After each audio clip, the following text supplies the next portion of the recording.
Hey, welcome to the Simple Nutrition Podcast, a show that helps you learn practical and actual nutrition tips from an expert.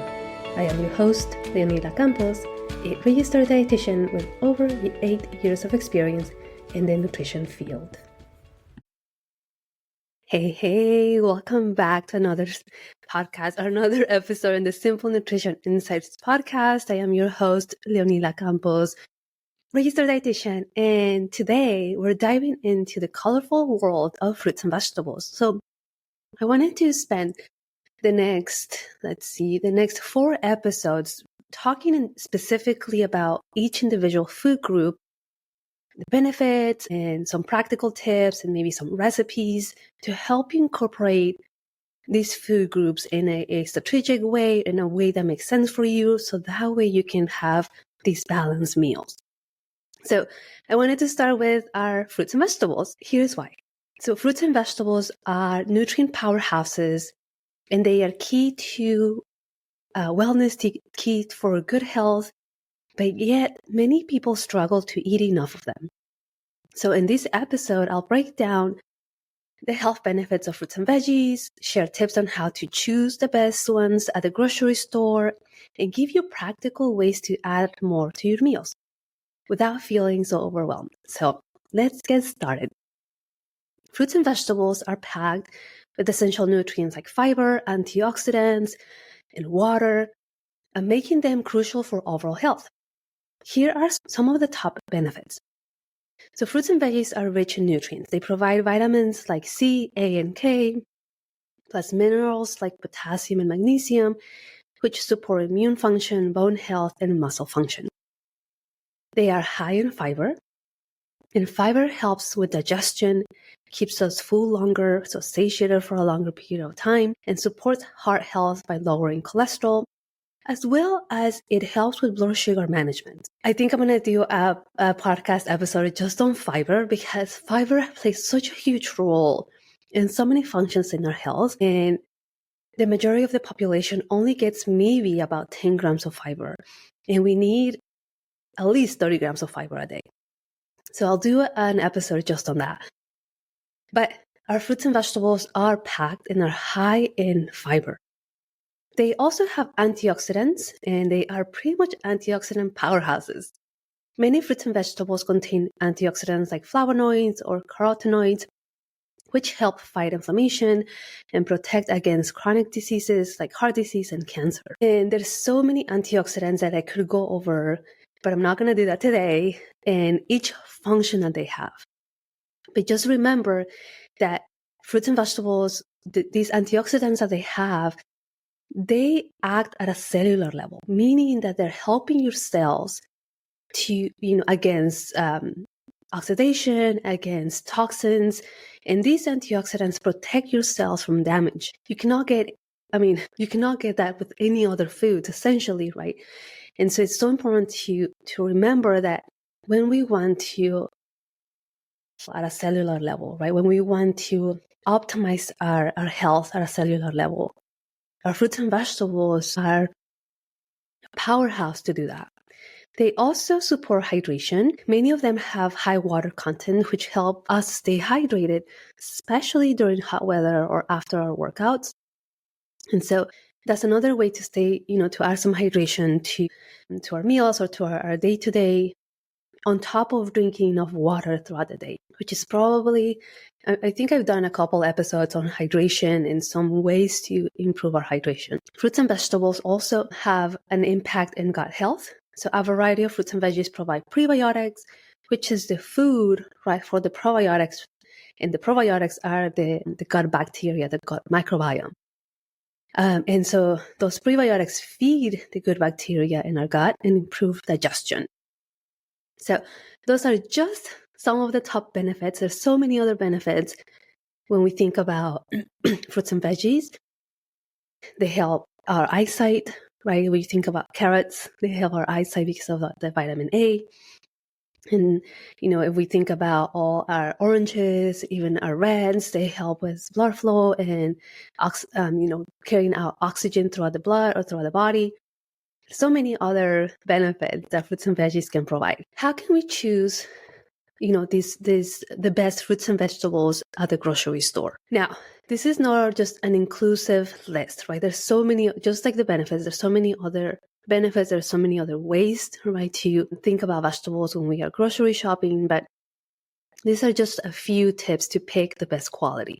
I live in California, so oftentimes we don't think about not having a particular fruit and veggie because it's not in season, right? Usually we have them year round, but that's not the case in other maybe parts of the country or in other countries. And so the best thing to do, is to buy these fruits and veggies that are in season. And there's many resources that we can use to know what specific fruits and vegetables grow in a specific season. And so look into that, because that can also be affordable instead of buying berries if they're not in season. They're probably pricier, right? Even if you want to have those benefits. So seasonal fruits and veggies taste better because essentially they're growing right in the season where they're going to be grown at the best, are more affordable and have higher nutrient content. And so right now that is winter. Winter produce includes citrus fruits, root vegetables, potatoes, sweet potatoes, many other tubers, and leafy greens. So if you want to add a little of extra of those extra vegetables right into your meals, that's wonderful. If you live in another part of the country or the world and there are different veggies or fruits growing in season, and this time choose those, right? Amazing that you still get the benefits. Check for freshness. Look for vibrant colors, firm textures, and a fresh smell. It's interesting because I do the smell with strawberry.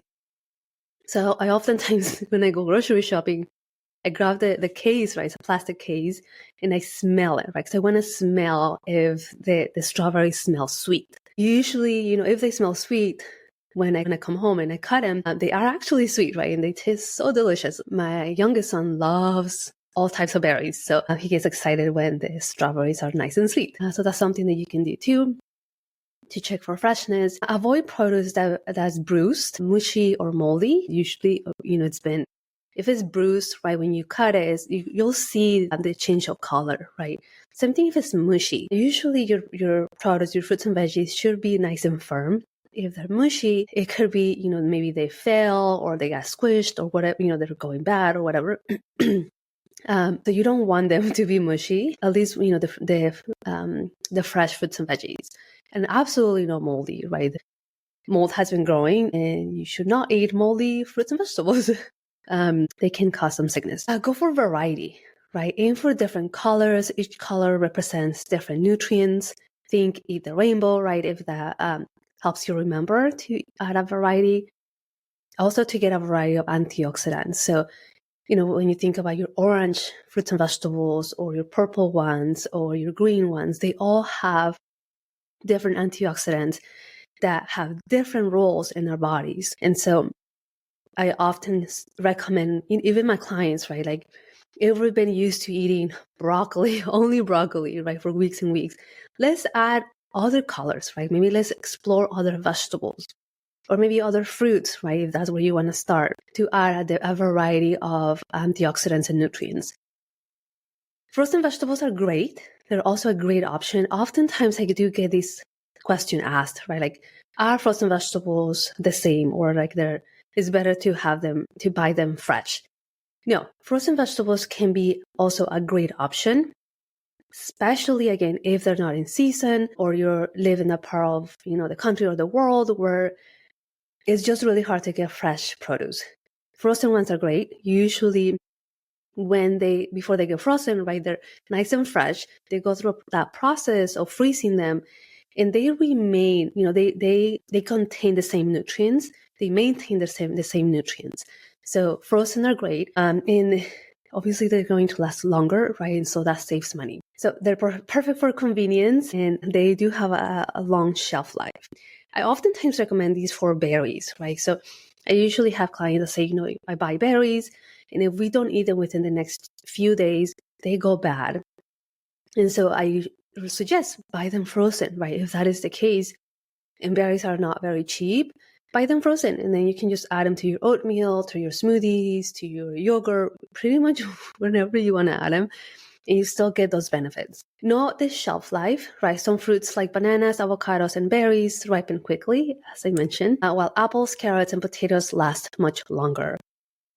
So keeping those things in mind, right? Especially if the weather is really hot or humid, these vegetables or fruits tend to ripen faster, right? So, for example, I think about bananas, right? I usually leave bananas on the counter. Berries, I usually put them in the fridge. But even berries, you start to see that the quality decline in a matter of a couple of days. Within that week, right? They're not gonna last long. But I think about bananas in the wintertime, and I usually buy, semi-green bananas because I know that by the time I'm done eating them, right, by the end of the week, they're going to be nice and yellow. But during the summer, I have to buy greener bananas because it's hot and it's sometimes humid, and that makes the ripening process even faster. I usually don't like to put my bananas in the fridge because when I eat them, I don't like eating them cold, right? They make my teeth hurt. So I like them room temperature. But that's another way to also keep your bananas, from not ripening so fast. My husband gave me a tip for avocados. So he said, I think he read it or saw it somewhere. You wash your avocados and you put them in a container with water, and you put that container in the fridge. And they do last longer. I was so surprised that, for some reason, the ripening process kind of slows down. One, because they're also in the fridge. But if you had them for over a week, changing that water, right, might be a good idea, just to make sure there's no extra bacteria growing there or mold. But, we know that avocados are expensive and they do ripen really fast. So that's another way. Using your crispers, right, in your fridge, just making sure that, when you put them there in the crispers instead of on the other sides of the counter or the fridge, to last longer too, as well. So that's another way to keep your fruits and veggies lasting longer. So those are just some quick tips, right, that you can keep in mind when you are grocery shopping. If you don't know, if you're like, I don't know how to add a variety of fruits and veggies, I don't know how to cook them, there's so many recipes out there that you can use, right? You can try them out. I have different clients, that have come to me and they say, I've never had spaghetti squash, right? And I'm going to tell you here a really quick story. When I was working for the University of California Cooperative Extension, that was one of the first jobs that I got when I finished my undergrad, right, in nutrition, food science and nutrition. And so we partner, UCC, right, and other community organizations would partner to come and provide, for us to go and provide nutrition education and just other resources. And so one of the community organizations that we partnered with was the food bank. And, as we were learning about them and, learning about the foods that they were giving out to the community, they would say, we have these squash, right, that the clients don't. So they would keep these spaghetti squashes, right, just untouched. So, and the reason why is because people didn't know what to do with them. They didn't even know what they were. And so then we decided to cook them, right? We had a kitchen that we would use to prepare things. And so we cooked the spaghetti squash, right, with some sauce. And we took some sample. This is way pre-COVID, right? And and we would let them know, okay, this is the spaghetti squash. This is how it looks like. Here's the recipe. Try it out. If you like it, you can cook it at home. It's really simple. And so after people trying it, right, and them liking it, they were taking them. So that was a positive thing. So if you don't know, if you're curious about a vegetable or about a fruit, find a recipe that you like, or find a recipe that you feel comfortable and confident in making, and just try it out, right? You never know if you're going to really enjoy it. Okay. So let's talk about some more practical ways to add more fruits and veggies. For example, breakfast, right? You can add so many fruits and vegetables with breakfast. Oftentimes we add more fruits than vegetables, but either way, you can add berries or bananas to your oatmeal, blend spinach into a smoothie, or top your eggs with sauteed veggies. You can make tofu scramble or an omelet with tons of vegetables and maybe a side of berries. You can have avocado toast, right, with either tofu or egg, and top it with like some more vegetables on there. There's so many ways, right? But these are just a few. For your snacks, right, you can add, you can have sliced cucumbers, bell peppers, and carrots, ready to dip into hummus or yogurt dip. Or you can have apple slices with nut butter or any other great option. Here's a quick tip when it comes to vegetables and fruits, right? More so if you know that you're going to eat them or if you want your family to eat them within the next day or two. Washing them and chopping them ahead of time, right? That saves time, saves that one extra step. Also, because usually our families are more willing to eat them if they don't have to do that extra work. I do see that with my children, but also with my clients, right? Oftentimes they even tell me if they're washed and ready to be eaten, I eat them, right? Because they're ready to go. I don't have to wait, get them out, wash them, chop them. Those are extra steps.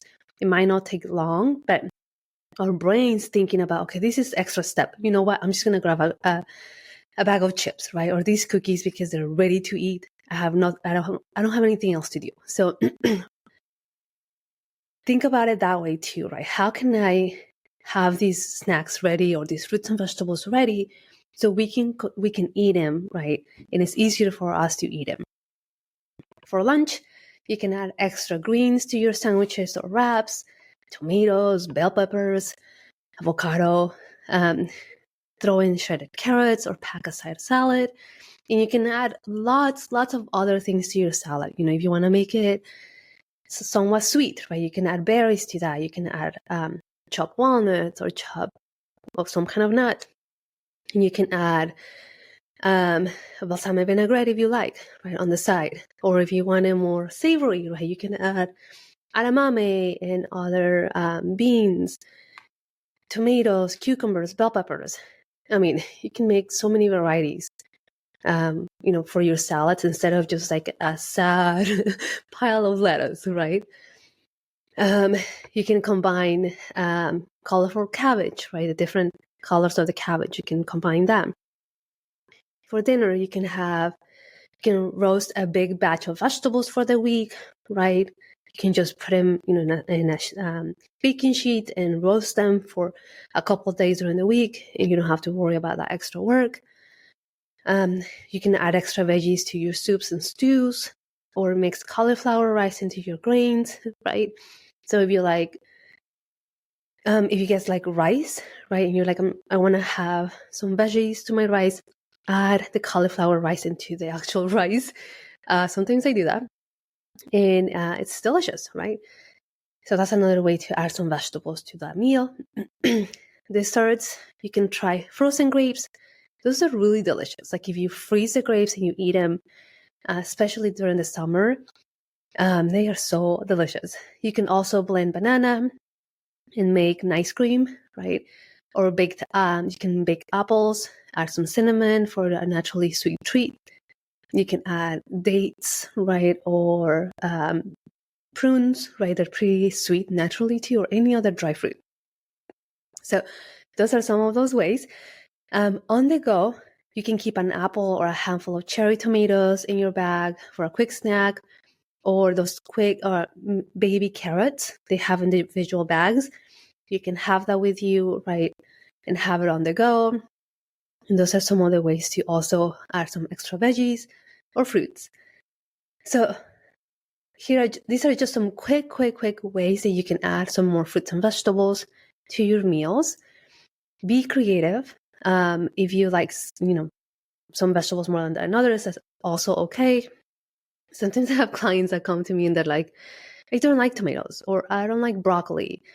And they look at me like if I'm going to tell them, well, you have to eat them, right? No, there's so many. Like if you go to the grocery store, again, especially if you live in California, you can see the produce area, right? How big it is and how many colors. Try them out.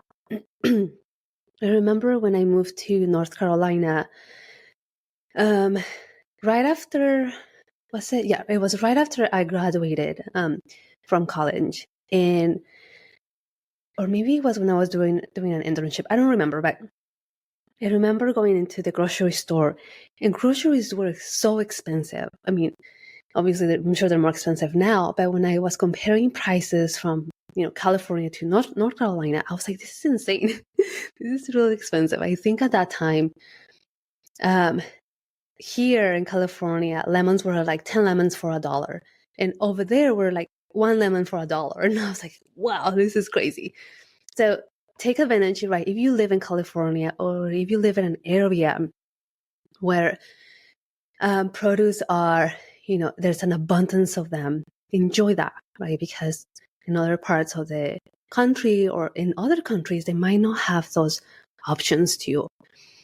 I remember some clients would tell me when they travel, right? I don't remember if they went to Italy or maybe Spain, and it could be maybe they didn't know where to find these foods, but they said that the produce were really limited, right?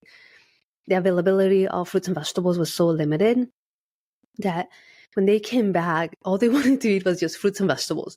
One, because we had been working right on adding more of these balanced meals, and so when they traveled, it was hard for them to adjust to now not having them. So when they came back, they're like, all I wanted to eat was fruits and vegetables because my body was craving them. So add them, if you can. The idea is to add, these fruits and vegetables on a daily basis, right? Fruits and vegetables provide most water-soluble vitamins. And so your body's going to use what it needs, and then your kidneys are going to get rid of it through the urine. And so it doesn't mean that we're really storing them. So you have to have them on a consistent basis to get those nutrients in. So keep those things in mind. Make it super simple. Again, if you're struggling to get a variety now, or you're noticing that you're not adding enough, work them slowly, right? The idea is to have fruits and vegetables about 2 fistfuls, right? If you make a fist, 2 fistfuls at each meal, either 1 fistful of fruits and 1 fistful of vegetables, whatever combination you want to do, but you want to be able to add them with every single one of your meals, or if you're not able to, with your snacks, right? The more meals that you skip, the less the opportunity that you have to get these nutrients in, right? So I want you to really, really think about that. The less meals that you eat, the less opportunity that you have to make these meals balanced and get the nutrients that your body needs. So that is it, my friend. Eating more fruits and vegetables doesn't have to be complicated. Start with small, simple swaps and gradually increase your intake. Remember, fresh, frozen, canned without added sugars or salts, and even dried options all count. What's one fruit or vegetable you'll add to your meals this week? Let me know. You can text me at 559-512-0404 or find me in social media on Instagram at nutrition_with_Leonila and share that with me. Remember that if you enjoy this podcast or this episode, don't forget to subscribe and leave a review. And if you're looking for your personalized nutrition guidance, check out my programs. Again, text me, or if you want to leave any feedback, let me know as well. All right, until next time, stay fueled and nourished, and I will talk to you soon. Bye-bye for now. This podcast, the links and resources provided are for the purpose to educate only and are not a replacement for medical advice or nutrition therapy. I suggest you seek out the help of a trained professional to help you with your specific situation and needs.